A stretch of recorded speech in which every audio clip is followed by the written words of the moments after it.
Welcome to Realizing Resilience, a podcast from the Connecticut Women's Consortium. We're not behavioral health professionals, but we're your gateway to real conversations with the experts. Each episode, we'll delve into the vast landscape of mental health, from personal stories to expert insights.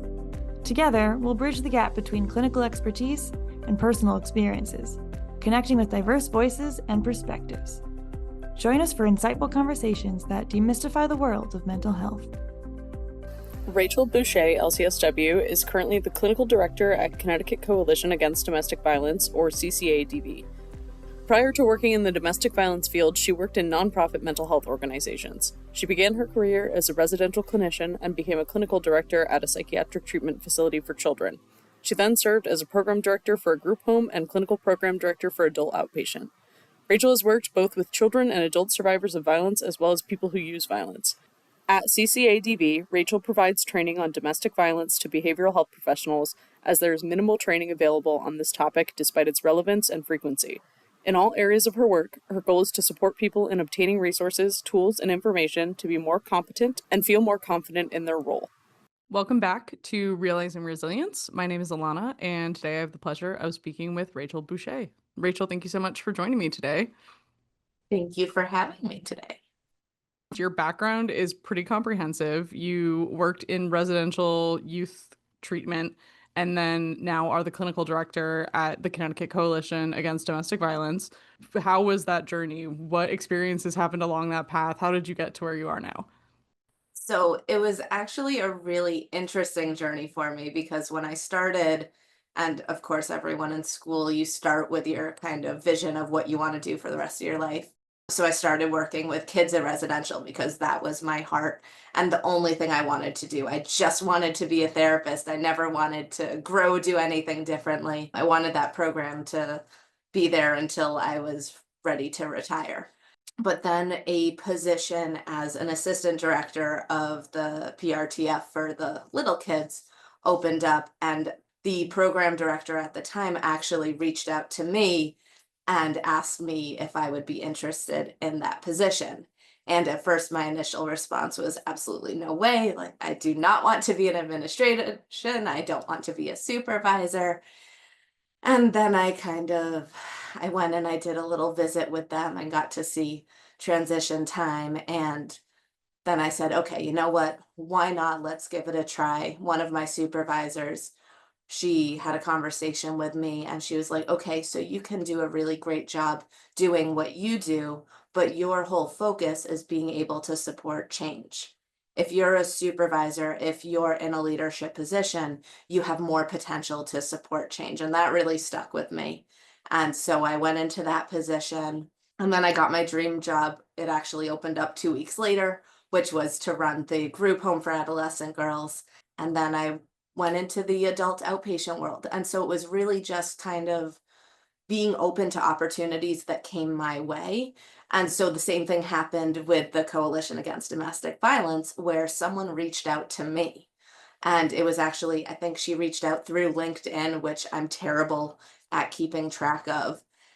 And I was like, sure, let's set up an interview. Tell me more about it. And I didn't really have any experience working directly with survivors of domestic violence. I was like, hey, I've worked with kids, I've worked with adults, but this has never been the focus. So in no way is it currently my area of expertise. But sure, I'd be interested in having a conversation. And we had some conversations.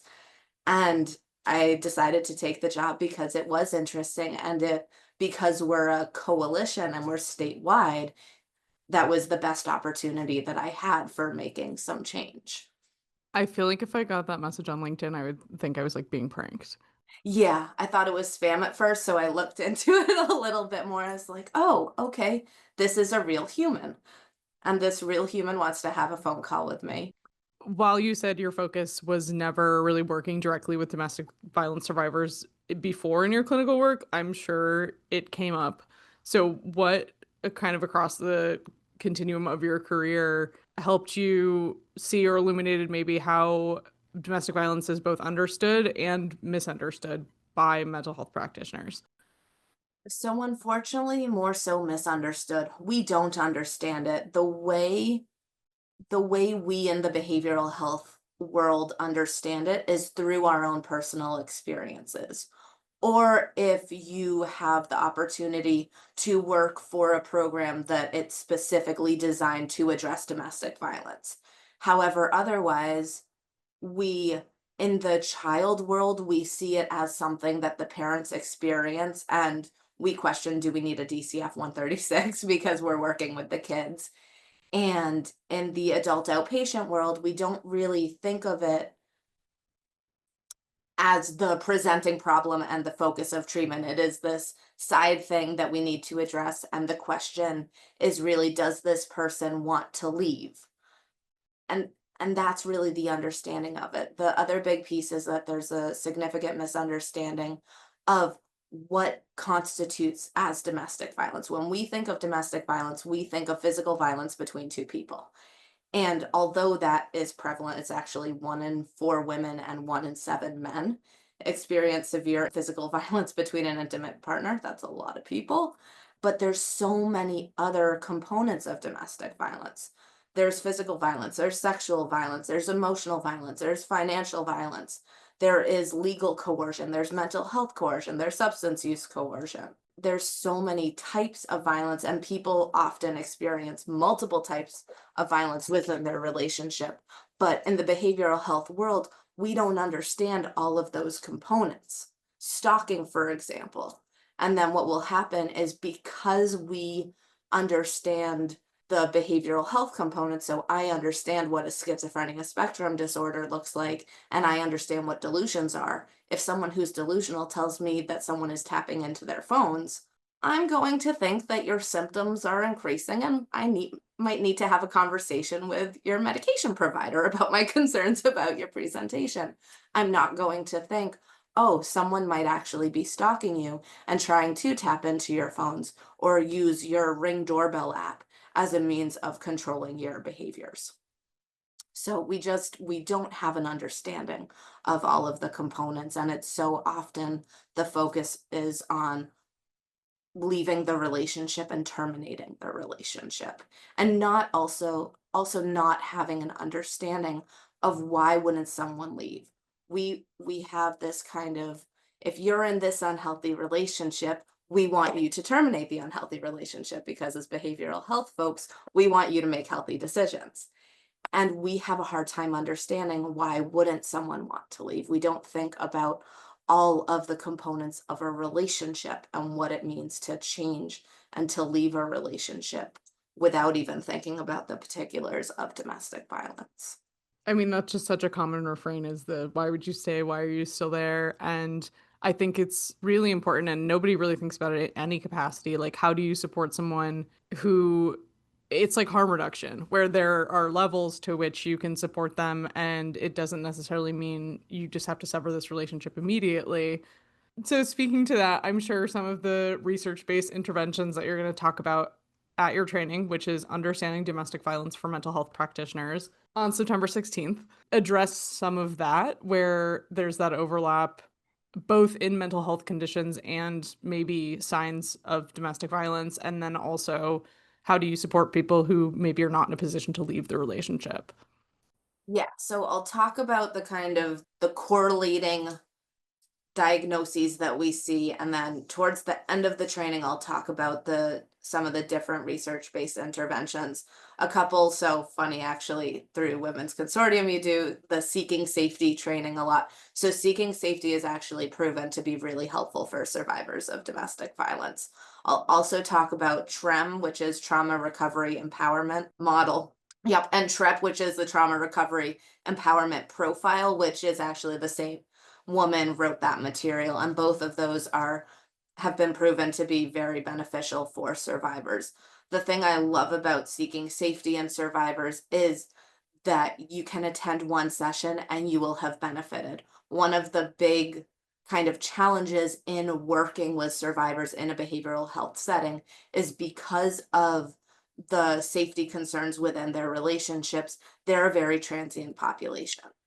And so their attendance is going to be sporadic at best. And having something that meets them where they're at in that means, having it, if you're facilitating or participating in a seeking safety group, I can come to group the first week of the month. I miss 2 groups. I come to group on the 3rd week of the month.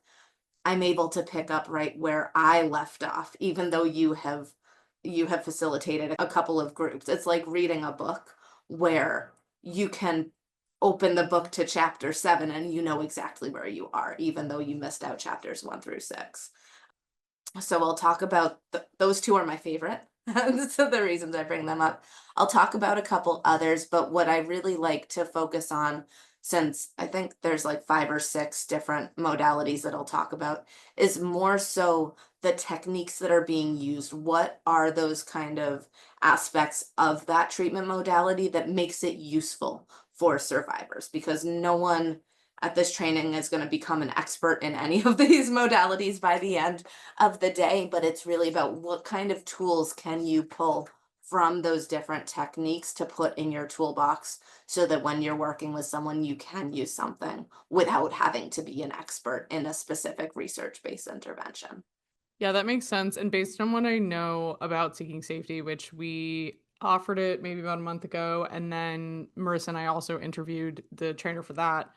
And then I've done some work with TAG. So I have a little bit of an understanding of the clinical models, but that makes so much sense because the way that I understand it is that it's kind of a like take what you need curriculum. And there are what, like 20 modules or something. So then you can take what's applicable to either your population as the trainer or as the client, what's applicable to you personally. 25. And exactly, it's what fits the client and what fits the client's presenting needs in the moment. And one of the other things that I love about Seeking Safety, and it's funny when I do my other trainings, I'm like, I'm not paid to talk about Seeking Safety. I don't get paid to get you to use Seeking Safety, but it's great because anyone can use it. You don't have to be a licensed clinician in order to use it. You can be an intern and use it. You can be just a staff member and use it. You can use it as a group curriculum. You could use it in individual psychotherapy. You can use it in a case management conversation with someone. So it's really flexible. And that's one of the things that our survivors need is flexible treatment that's going to meet them where they're at and really understanding where they are at. So, on more of a micro level, what are some things that people can do to create more of a safe and affirming environment in their practice, either language or visible signs, just ways that they can support autonomy and safety? Yeah, so definitely physical signs that people can see, having materials. We have our Safe Connect little posters that you can pull off the phone number just to have that kind of awareness and showing that the environment, the people that you're coming to for services, they're aware that this is a problem and that someone might need to seek some support for this.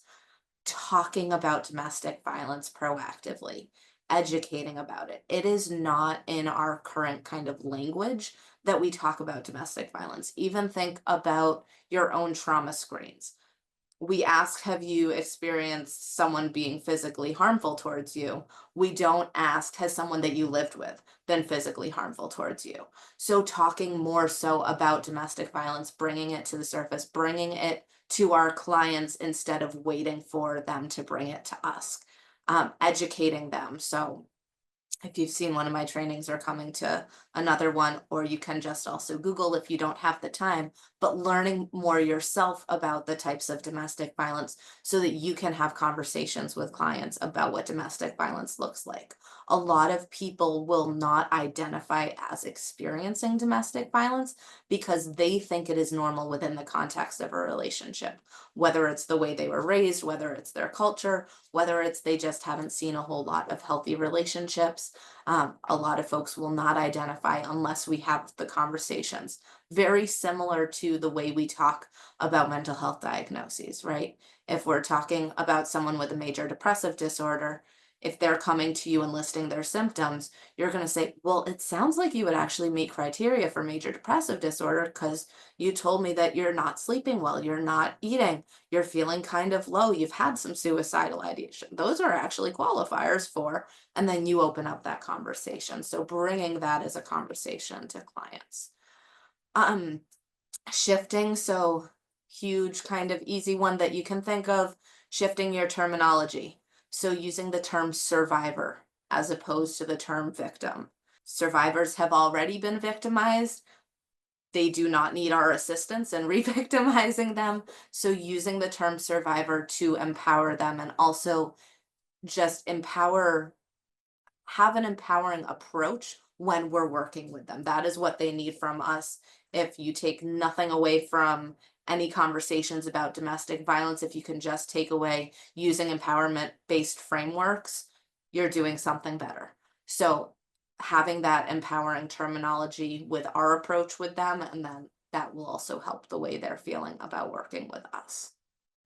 So for resources, you did mention CT Safe Connect. I know you guys have a ton on your website, but what are other resources that are available in Connecticut, both for survivors and for clinicians to maybe get more educated, but also learn to connect their survivors to those Yes, so resources? Connecticut Safe Connect, that is the statewide hotline, which is the easiest way to access the member programs.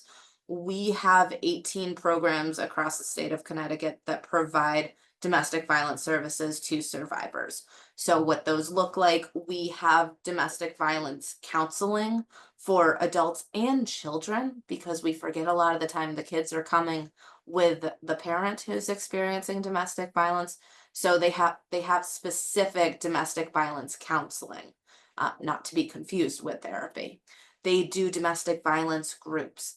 They have shelters. I do like to always kind of mention when we're talking about housing. So there's shelter programs, there's housing programs. We all know in the state of Connecticut, there are not enough programs for everyone in need. So they will do their darndest to try to get people into a safe space. But we don't have all of the services that we need in any extent.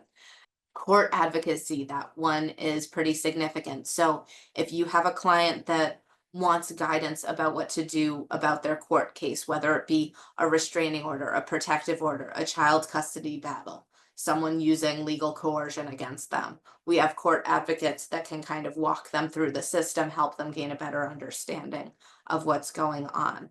We have community educators. So folks who will go in, they do work with the schools, they will provide training with different agencies. If someone reaches out, they can do something to support an agency with just learning some more information. That is the bulk of it. I'm going to get off of the Zoom and then remember that there's one more thing. One of the cool things about, if you go to ctcadv.org, you can pop up all of the member programs and it will give you a link to their direct website, and it identifies each member program has the list of the areas that it covers. So if someone is interested in learning more about the specific agency that is in their region or their closest area, they can go and access it through the ctcadv.org website. Is there also on there like a chat link for CT Safe Connect? Am I making that up? Yes. Okay. So yes, so specifically for Connecticut Safe Connect, you can chat, you can call, you can text, you can email.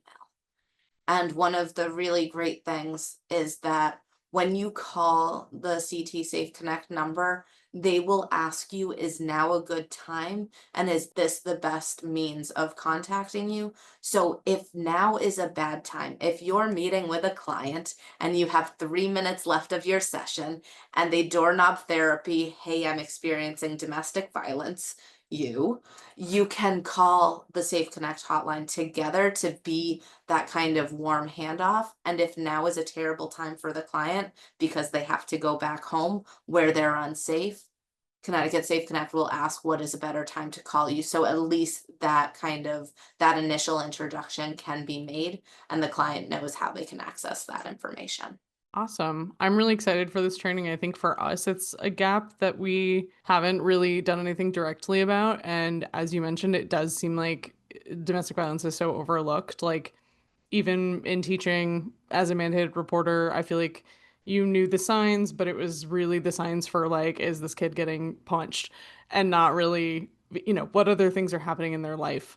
So it's really exciting that we're going to give clinicians some more information about how to identify domestic violence, not just does your client have a black eye. Yeah, I'm really excited about it. It's one of, when I started at CCADV, one of the things I wanted to do was be able to provide training, because coming in myself as someone who had been in the field for 10 years doing different things, and I never received any specific training on domestic violence. We don't learn about it in school. It's not part of the educational system. And there's no really trainings for it. When I started here, because I didn't have a whole lot of training on domestic violence, I was researching training myself, because I was like, "Ooh, clinical director, I should probably know a couple of things." And I couldn't find any training. And so it really had to be a lot of conversations with folks within our programs and our clients and our survivors that I was getting a lot of this information from, because there's just not a basis for it unless you're specifically doing the work. So I'm really excited to be able to provide the training and education to everyone. Yeah, and it seems so obvious that it's cyclical, that either people who are suffering from mental illness can perpetrate domestic violence but also be impacted. Just seems kind of like so obvious we forget that. We are more likely to behave in ways that we have witnessed before, and we are more likely to accept things that have already been done to us before. Wild concept, I know. Well, that's a great closer. Thank you so much for taking the time to talk with me today. Absolutely. Thank you. It's been fun. Links will be in the description to sign up for Understanding Domestic Violence for Mental Health Practitioners and to learn more about CCADV's work. Check out our links below to keep up with us at the Connecticut Women's Consortium. Thank you for tuning in today, and we'll see you next time.